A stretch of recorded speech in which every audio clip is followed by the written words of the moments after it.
Atmosphere of Triton. The atmosphere of Triton is the layer of gases surrounding Triton. The surface pressure is only 0.000001 atmospheres, 0.001% of the surface pressure on Earth, and it is composed of nitrogen, similar to those of Titan and Earth. It extends 497 miles above its surface. Observations obtained in 1998 showed an increase in temperature. Nitrogen is the main gas in Triton's atmosphere. The two other known components are methane and carbon monoxide, whose abundances are 0.02% of that of the nitrogen. Carbon monoxide, which was discovered only in 2010 by the ground-based observations, is slightly more abundant than methane.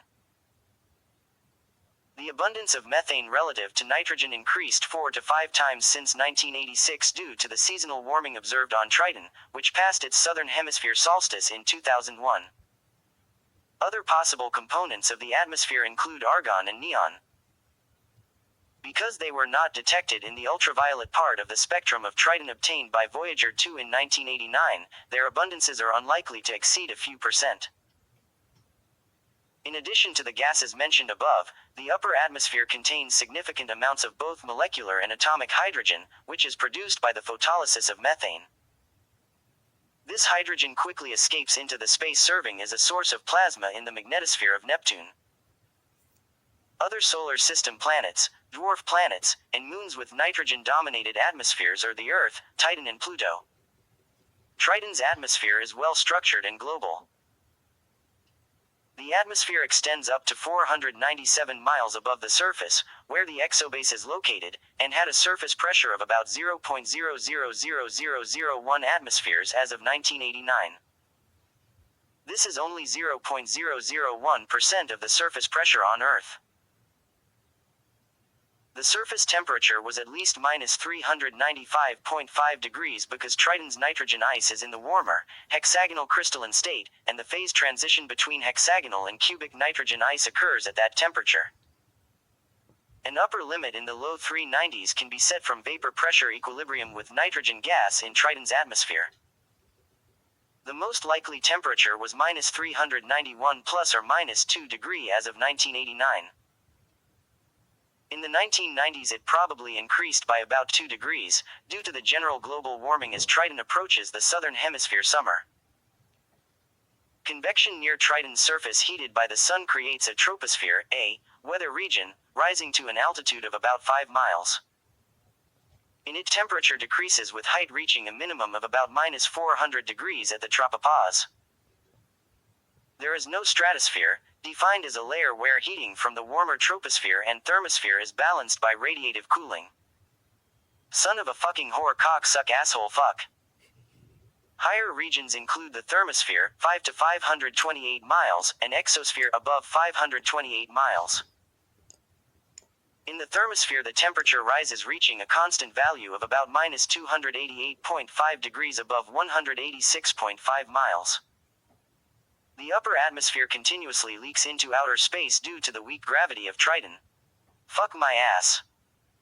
The loss rate is about 1 septillion nitrogen molecules per second, which equals about 0.6 pounds per second. Holy goddamn shit. Nitrogen ice particles form clouds in the troposphere a couple of miles above the surface of Triton. Above them a haze is present extending up to 18.5 miles from the surface. It is believed to be composed largely of hydrocarbons and nitriles created by the action of the sun's and stellar ultraviolet light on methane. In 1989 Voyager 2 discovered that near the surface there are winds blowing to the east or northeast with a speed of about 11 to 33 miles per hour. Their direction was determined by observations of dark streaks located over the southern polar cap, which generally extend from the southwest to northeast. These winds are thought to be related to the sublimation of nitrogen ice from the southern cap as there was summer in the southern hemisphere in 1989. The gaseous nitrogen moves northward and is deflected by the Coriolis force to the east, forming an anticyclone near the surface. The tropospheric winds are capable of moving material of over a micrometer in size, thus forming the streaks. 5 miles high in the atmosphere near the tropopause, the winds change direction. They now flow to the west and are driven by differences in temperature between the poles and equator. These high winds may distort Triton's atmosphere, making it asymmetric. An asymmetry was actually observed during star occultations by Triton in the 1990s. The atmosphere is dense enough to allow the formation of dunes. I farted. Before Voyager 2 arrived, a nitrogen and methane atmosphere with a density as much as 30% that of Earth had been suggested. This proved to be a great overestimate, similar to the predictions of the atmospheric density of Mars, but like on Mars, a denser early atmosphere is postulated. Voyager 2 flew past Triton 5 hours after closest approach to Neptune in mid-late August, 1989. During the flyby, Voyager 2 took measurements of the atmosphere, finding methane and nitrogen in the atmosphere. Voyager 2 also captured at least 2 plumes erupting through the nitrogen ice of Triton, and this is the first evidence of active plumes on an icy world such as Triton. The plumes were around 62 miles long and 5 miles above the surface and produced dark shadows in the images from Voyager 2. Around 100 dark surface fans on the SPT are attributed to the plumes. The vapor mass flux of the plumes is estimated to be around 891 pounds per second per plume. They caused large amounts of dark substrate to be thrown through the thin nitrogen ice then into the atmosphere. The plumes captured on Triton are similar to the plumes seen on Enceladus, and the modeled ejection speeds are more consistent to a deep source. In the 1990s, observations from Earth were made of the occultation of stars by Triton's limb. These observations indicated the presence of a denser atmosphere than was inferred from Voyager 2 data. The surface pressure in the late 1990s is thought to have increased to at least 0.000001 atmospheres, or, possibly, even to 0.000004 atmospheres. Other observations have shown an increase in temperature by 5% from 1989 to 98. One of the scientists involved in investigation of Triton, James L. Elliott, said, "At least since 1989, Triton has been undergoing a period of global warming. Percentage-wise, it's a very large increase. These observations indicate Triton as having a warm southern hemisphere summer season that only happens once every few hundred years, near solstices." Theories for this warming include the sublimation of frost on Triton's surface and a decrease in ice albedo, which would allow more heat to be absorbed. Another theory argues that changes in temperature are a result of deposition of dark, red material from geological processes on the Moon. Because Triton's bond albedo is among the highest within the solar system, it is sensitive to small variations in spectral albedo. The Triton Watch program uses astronomers to monitor changes in the atmosphere. It was created from funds from NASA. Triton is a proposed NASA mission that is to further study Neptune's moon Triton. The proposed launch of Triton is set for October 2025 and will not arrive until 2038. Triton is a candidate ocean world of very high priority because of the glimpses of activity shown from the Voyager 2 flyby.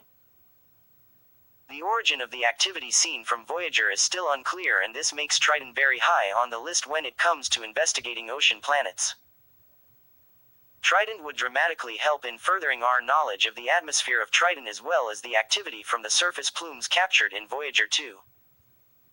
It would also help gain knowledge on the surface level of the Moon and shed light on the processes that go on there. This mission has 3 scientific goals it is trying to achieve, which are: if Triton has a subsurface ocean, or if it has had an ocean in the past, to further understand what energy sources and sinks are at play with the resurfacing of Triton, and to investigate and study the organic constituents on Triton's surface. To find an ocean on Triton, magnetic induction techniques will be used. The presence of the saltiness of an ocean makes it conductive, which means it is detectable to magnetic induction techniques with a spacecraft in orbit. The salinity of the ocean is mostly acquired from differentiation from volatiles in rocks on the planet, and it is thought that these volatiles are sodium chloride dominant. If Triton is confirmed an ocean world, it would become the first example of an ocean world with its origin being from the Kuiper Belt.